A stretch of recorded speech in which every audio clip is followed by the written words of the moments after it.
Yusek Claire Castro. Sino bang nagpapa-aresto kay Senador Bato? Ano bang standing order? Is there a standing order from the President to have Senator Bato arrested? Yes, still, there is. Oh, alam niyo na. Alam niyo na. Ibig sabihin niyo lang nalaman? Hindi, kasi sabi ni Pangulong Bongbong, hindi tayo nakikipag-ugnayan sa ICC. At hindi tayo nakikipagtulungan. Hindi tayo nakikipagtulungan. Kasi kung sa mga umiral na batas sa Pilipinas, walang dahilan para arestuhin si Senador Bato. So ngayon, alam niyo na lahat ng sinasabi ng Pangulo ay kabaligtaran. Ay, hindi ko... Still, there is. Oh. So Di ba isabi sabi wala? Dati na niya palang inutos at nananatili hanggang ngayon. Ayan. At saka ito, standing order. At syempre, itong si Auntie Claire, na-shock. Ano ba? Nadulas ba siya? Nadulas? Kasi umaamin eh. Napaamin bigla mga kaibigan, itong si Auntie Claire, anong nangyari sa kanya? Ha? Mukhang nagulat siya guys, o nabigla siya sa tanong. Inamin niya mga kaibigan, na ang nagpa-aresto pala, yung, di ba balita-balita nga na na-aresto na daw si Bato?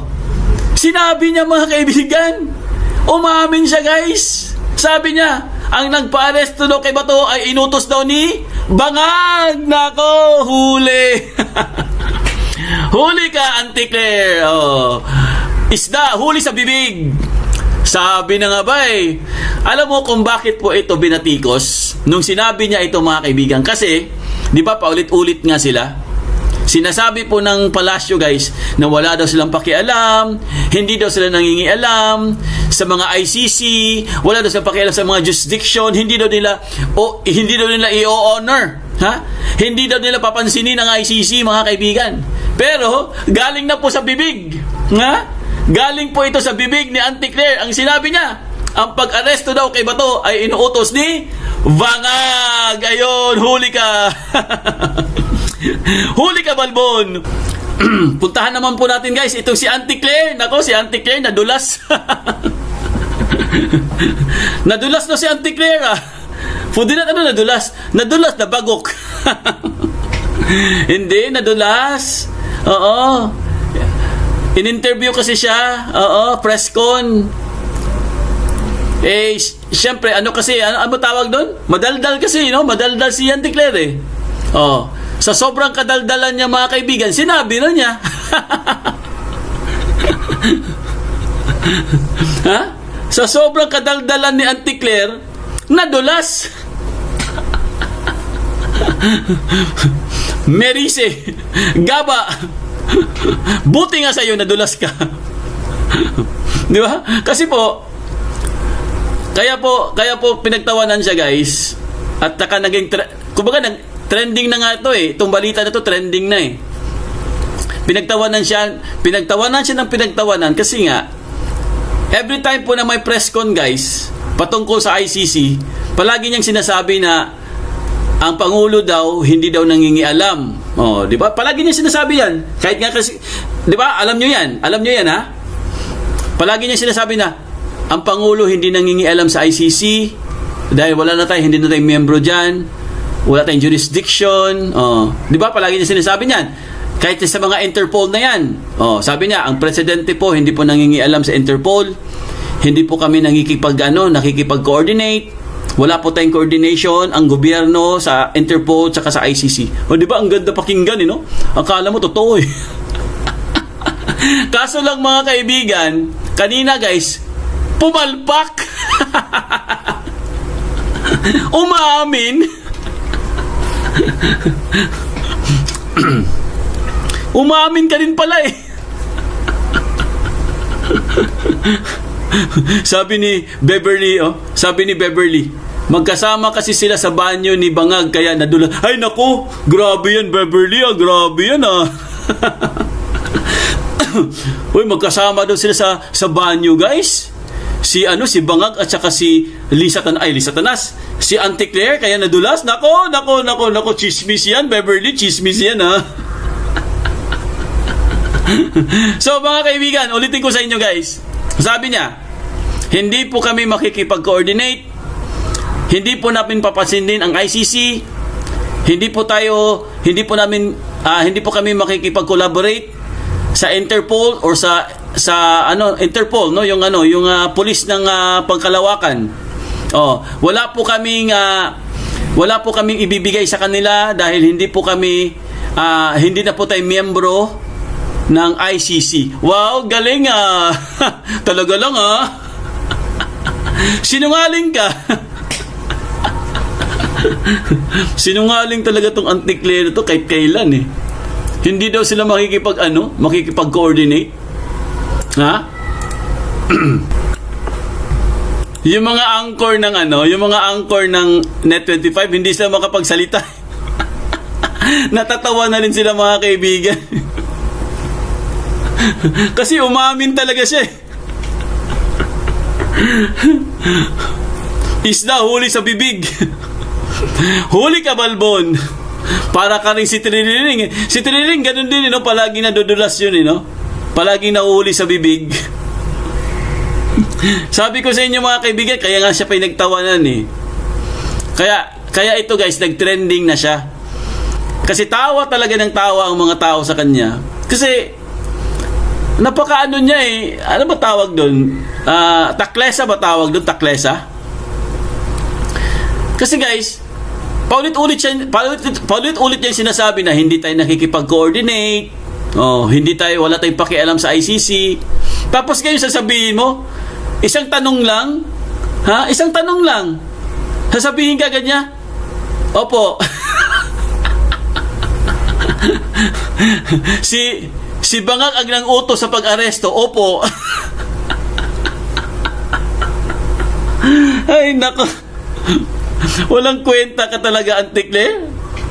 Kaya tama lang Anticlear, huwag ka mag-resign, diyan ka lang para lalo kayong pupulutin sa kumunoy. Para lalo kayong pupulutin sa kangkungan, mga animal kayo. Ay nako, huling-huli yan ang sinasabi natin, mga kaibigan. Ang galing-galing nila magsalita. Pero sabi po ng isang anchor ng Net25, lahat ng sinasabi pala ni Bangag ay kabaliktaran. Pag sinabi pala ni Bangag, guys, na hindi kami makakapag-coordinate, kabaliktaran pala yun. Ibig sabihin, nakikipag-coordinate pala sila. So ngayon, talagang wala na pong maniniwala sa kanya. Kasi lahat ng sasabihin niya, kabaliktaran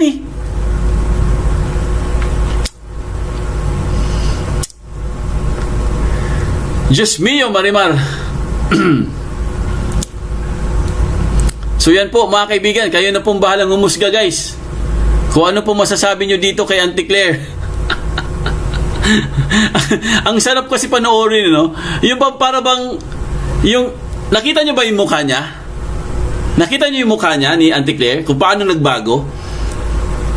Sige, ulitin natin Tingnan nyo pagbasta nyo yung mukha niya. Tingnan nyo mabuti. Wait lang i-rewind natin konti. Ante? Is there a standing order from the President to have Senator Bato arrested? Yes. Still, there is. Ayan, biglang nagbago yung mukha. biglang napatingin siya sa gilid. Teka lang, bakit ko sinabi yun? O nga, parang nagulat siya nun. Teka lang, bakit ko sinabi yun? Na si BBM ang nag-utos na pa-arresto si Bato. Naku, Diyos ko po. Naiiyak ako sa iyo, Anticlear. Napakasinungaling nyo kasi. Kaya yung sinasabi nila, mga kaibigan, pag sinungaling ka talaga. Kahit ano pang bihis mo dyan, kahit ikaw pang mayroong pinakamagandang damit, pero sinungaling ka talaga. Kahit anong gawin. Ay, nako, Diyos ko po. Diyos ko, Lord. Hindi ba niya na-realize na hindi na kayo nakikipag-coordinate sa ICC? Hindi ba niya alam yun? Or baka nakalimutan niya? O baka siguro sa sobrang excite niya mga kaibigan, kasi nga binalita na kaagad yan eh. Lumabas na kaagad yan sa balita na naaresto na daw si Bato de la Rosa, kinuha na daw siya ng NBI. Kaya siguro niya sinabing gano'n. Naalala niyo yung kabangag? Yung nahuli na daw si Zaldico? Parang gano'n din yun eh. Parang gano'n din yung sistema nun. Na nahuli na daw si Zaldico, tapos excited pa si Bangag, siya pa nag-announce, yung pala, it's a prank! Diyos ko po, Diyos ko Lord, yung sakit ng pangako sa'yo. Sumangit yung dito ko sa kakatawa. Aray ko. Aray ko! Diyos ko po. Ha? Yan po mga kaibigan, mag-like and subscribe po tayo guys. Kami po yung nakikisuyo na mag-like and subscribe po tayo sa mga suki natin dyan. Yung mga hindi pa po nakapag-like and subscribe, dahil pag nag-like and subscribe po kayo, ay masaya na po si Foodinet. Yan lang pong kailangan namin. Kaya ano pang hinintay nyo? Pindot-pindot na po tayo ha, wala pong bayad yan, libre. Ano pong gagawin nyo guys? Magpindot na po kayo. Huwag po kayong kuripot, walang bayad, libre yan, libre. Pwede nyo pong i-share guys ha. I-share nyo po yung video natin kung meron po kayong mga page dyan, may mga sarili kayong mga social media account, pwede nyo i-share para marami po mga panood. Share po tayo para masaya. Okay. Ayan na po. Sabi ni Beverly, isa lang napansin ko kay Chucky Claire, lagi nakataas ang left. Oo nga, no? Parang ako din, napansin ko rin yan. Parang palagi nakataas yung kaliwa niyang kilay.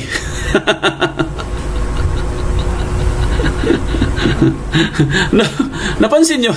Buti pa si Beverly, napansin yan. No? Menchi, nakakabaliw itong gat na ito. Judith La Morena, seryoso si Claire sa pagsagot. Oo nga, seryoso nga siya. Siguro hindi niya napansin yun. Napansin lang siguro niya nung natapos na siya magsalita. Sabi niya, ano ba yung sinabi ko? Naku, lagot ako nito. Magiging trending na naman ako nito. Auntie Claire, trending ka nga. Trending ka sa kasyungaan mo. Impaktita ka kasi. Yan si Pablo Hernandez, shoutout po. Pablo Hernandez Jr. Ifapanya de la Cruz, nakapindot na sa. Thank you very much, Ifapanya de la Cruz ha. Si Farah Aragones, napakasinungaling talaga yung mga yan. Di huli sila sa ngayon, sa sinungaling sila. Marisa Miranda, puro kasinungalingan talaga yung mga lumalabas sa bunganga ni Palengkera. Kaya nga Palengkera tawag sa kanya eh. No. 'Di ba ang nagbansag sa kanya niyan ay si Attorney Panelo. Oo. Kaya pasalamatan po natin si Attorney Panelo. Sabi ni Pablo Hernandez Jr., lumilipad sa gabi yan. Kasi wakwak eh. Omar Lapina, tanggalan ng grabe naman to si Omar Lapina, munti ko na mabasa Para Aragones, done like na po. Thank you very much. Marisa Miranda, impaktita ngani. Marisa Miranda, impaktita ngani. Shoutout po natin si Lalaine Garcia, si Bete Galban. Shoutout din po natin yung mga suki natin dyan. Sila si Helen ng Canada, Hello Kitty ng Cebu, si Sniper ng Japan, shoutout po, Rutrie, at saka si Junga Rebecca, at saka si Beverly. Ayan, si Beverly, andito kanina eh. Gil Ramirez, hindi talaga pantay ang kilay natin. Si Pablo Hernandez Jr., Sir Foodinet, regards sa inyong lahat. You're the best. Thank you very much, Pablo Hernandez Jr. Lalaine Garcia, hello everyone. Alonita Bagares, gikan sa press, Remulia, Terres, wala pa dapat na paniwalaan ng mga tao to. Si Arlene Panimdim, seryoso ang nawong og Maleta Yars na impaktita. Si Ii, puro bad news na lang narinig natin, nakakalungkot. Marisa Miranda, nag-like na po sir, thank you very much. Farah Aragones, maldita talaga yung si Claire na yan, impaktita talaga yan. Gil Ramirez, like Dan, Beta Galban, 415 likes. Hindi na tayo with the floor like Dan. Si Lolang Madiscarte, shout out. Omar Lapina, sorry sir. Galit ka di ako. Ayan po. Lolang Madiscarte, shout out po. Ayan, tuloy-tuloy lang po tayo mga kaibigan. May oras pa tayo guys ha. Happy Friday po sa inyong lahat. Happy weekend din. Happy weekend. Nako, grabe. Weekend na pala bukas. Sabado na pala bukas. Nako. Weekend na naman. Oh, bukas po, meron po tayong live ha. Kung wala po kayong mga... Nako, pag Sabado kasi may mga lakad no? Pero pag wala kayong lakad ha, manood lang po kayo sa akin kasi mayroon po tayong mga update bukas. Oh, easy. Pag Sabado kasi easy lang tayo. Pero minsan, hindi natin maiwasan eh. Minsan may lumalabas na mga matitinding balita pag Sabado eh. Yan, si Scarlett Manalo, shoutout po. Dami nakasali kanina sir. Foodie, may dito sa barangay 49, cell 6. May sunog daw, sabi ni Scarlett Manalo. San banda yan? San banda yan, sunog Scarlett Manalo? Barangay 49, saan yan? Barangay 49, Caloocan. 6th Avenue. Wala kayong kuryente, kaya pala, tatlo ang nasawi. Grabe naman yan. Malaki ba yung sunog, Scarlett Manalo? Zaldi Avelino. Oy, Zaldi Avelino, shoutout po. Andito pala si Zaldi Avelino. Good evening, Foodinet. Nakikinig lang po, like Dan, pindot. Alma Jornales, hello ma'am. Biota Galban, love you ma'am. Si Princess Buenaflor, like Dan. Epifanio de la Cruz. Kawawa naman ang mga marina hinuli ngayon, sir. O nga, nahuli sila. Pero makakalabas din naman yan sa Lunes. Kaya sila hinuli kasi hindi na kumpleto yung piyansa. Pero sa Lunes, labas naman kaagad sila niyan para na-detain lang sila. Jans Texon, hello idol, permig jud mi tanaw sa imong program idol. Thank you very much Jans Texon ha.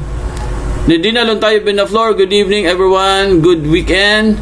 Bitigal Ban 420 likes. Ayan, tuloy-tuloy lang po tayo guys. Sa mga hindi pa po nag-likes dyan, mag-likes naman kayo kay Kuripot libre naman yan, walang bayad. Kayo naman Elizabeth Duck, tiwala lang tayo kay God. Nanood din po kasi din nasa Las Piñas ngayon si Attorney Baligod kasama ang 14 Marines. Ayan. Tuloy-tuloy lang po tayo guys. Omar Lapina na makita ko mukha ni Claire, lami kumuton. Lami kay kumuton si Auntie Claire, animal. Arlen Panimdim, Luoya sa Pilipinas sir, nakaupo ng presidenteng bangag. Way okay o utok ang pisti. Pisting yawa talaga itong bangag na to, no? Kapal baga kay gnaong ba? Ang baga og gnaong. Grabe. Oy, Elizabeth Daka, thank you very much. Ayan Tuloy-tuloy po tayo guys. Happy weekend po sa inyong lahat. Mag-enjoy po kayo sa weekend. Kahit stress tayo. Huwag po kayo ma-stress ha. Mag-enjoy lang po kayo. Sabi naman ni Beverly, noon si Tatay Digong pa ang Pangulo ang dali ng 6 years. Pero kay Bangag ang tagal matapos ng term niya. Oo, matagal. Sobrang tagal ng term niya, no? Kay Tatay Digong, ang bilis lang. Hindi kasi kay Tatay Digong, mayroon kasing pandemic.